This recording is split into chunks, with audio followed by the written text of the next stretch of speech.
There is a passage in the Bible so brief that many readers move past it without noticing its weight. Only a few lines long, yet filled with mystery. It hints at a moment when the boundary between heaven and earth was crossed in a way never meant to happen. It does not describe a war, a king, or a nation. Instead, it quietly records a decision made by beings who were never supposed to rebel. In the Book of Genesis, humanity was multiplying across the earth. Cities were forming, families were growing, and civilization was slowly taking shape. But hidden behind the ordinary progress of human life, something extraordinary was unfolding. Scripture says that the sons of God saw the daughters of men and took them as wives. The statement is simple, almost understated, yet it introduces one of the greatest mysteries in biblical history. For centuries, readers have asked who these sons of God were. In several places throughout Scripture, this phrase refers to heavenly beings, angels who serve in God's presence. Ancient traditions later called certain angels watchers, guardians assigned to observe humanity and the unfolding of creation. Their role was not domination or interference, but witness and stewardship under divine authority. The watchers were meant to observe, not participate.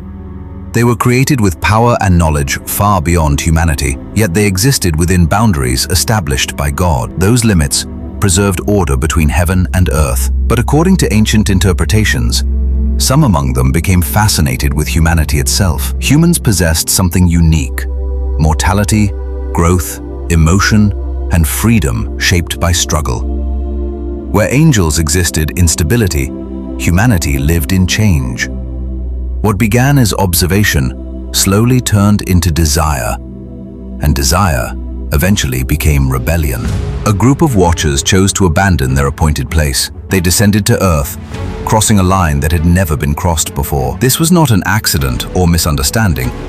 It was a deliberate act of defiance against divine order. The consequences would ripple through all of creation. These beings did not arrive empty-handed. Traditions surrounding this event described them teaching humanity knowledge previously unknown. They revealed skills that advanced civilization rapidly: metalworking, weapon crafting, complex tools, and hidden arts. Human progress accelerated, but so did human violence.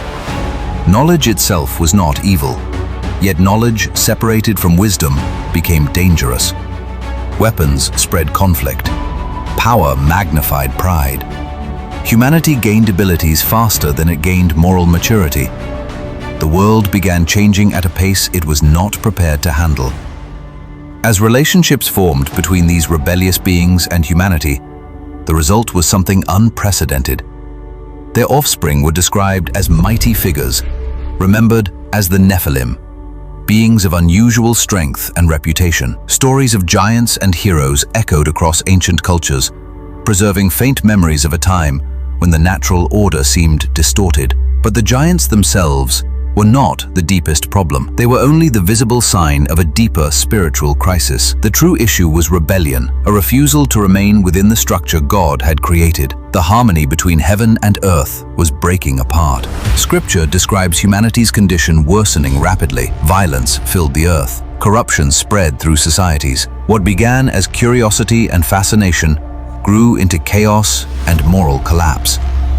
Humanity, influenced by power it was never meant to wield, moved further away from its intended purpose. The biblical narrative then reveals a turning point. God observed the condition of the world and saw that human wickedness had become great upon the earth. Intentions of the human heart were increasingly driven by corruption and destruction. Creation itself, once declared good, was now deeply wounded. Yet, even in the midst of widespread corruption, one man stood apart. Noah walked faithfully with God. His life represented obedience in a world that had forgotten it. While chaos spread around him, he remained aligned with divine instruction. The coming judgment, described in Scripture, was not portrayed merely as punishment, but as restoration. An act meant to preserve what remained good within creation. The flood narrative that follows is often remembered for its scale, but behind it lies a deeper theme: the resetting of a world that had lost balance. Later biblical writings reflect back on the rebellion of these angels, describing them as restrained and awaiting judgment. These references suggest that their actions were not forgotten or ignored. Even beings of immense power remained accountable to divine authority. The story carries a profound implication. Power does not grant freedom from responsibility. Knowledge does not replace obedience. And even heavenly beings cannot exist outside the order established by God without consequence. Throughout history, humanity has wrestled with the same temptation: to seek power without wisdom, advancement without restraint, and knowledge without humility. The narrative of the Watchers mirrors a pattern repeated again and again. When boundaries meant to protect life are ignored, destruction follows.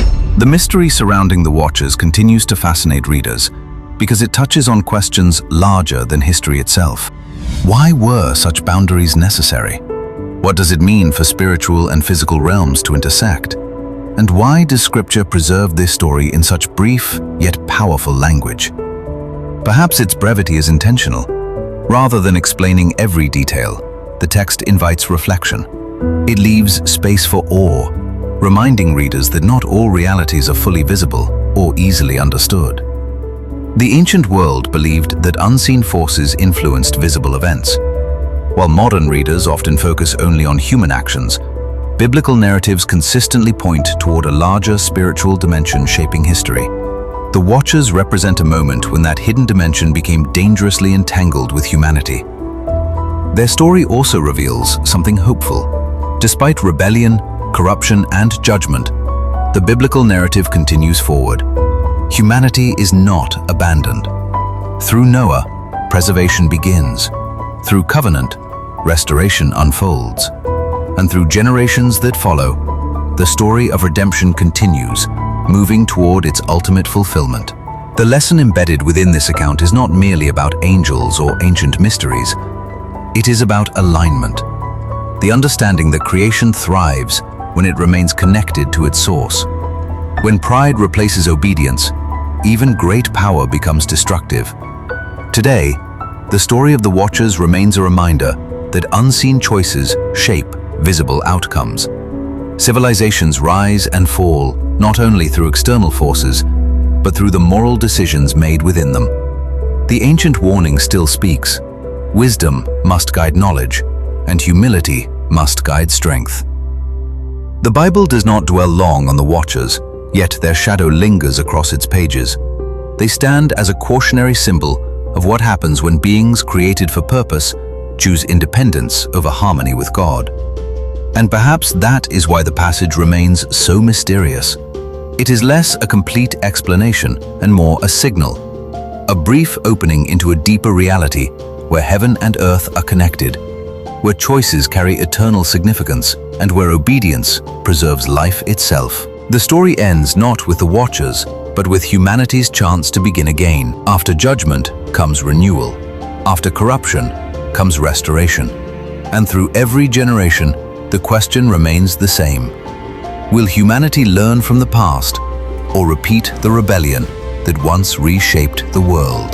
The ancient text leaves the answer unwritten, inviting each reader to reflect on the balance between power and obedience, knowledge and wisdom, freedom and responsibility.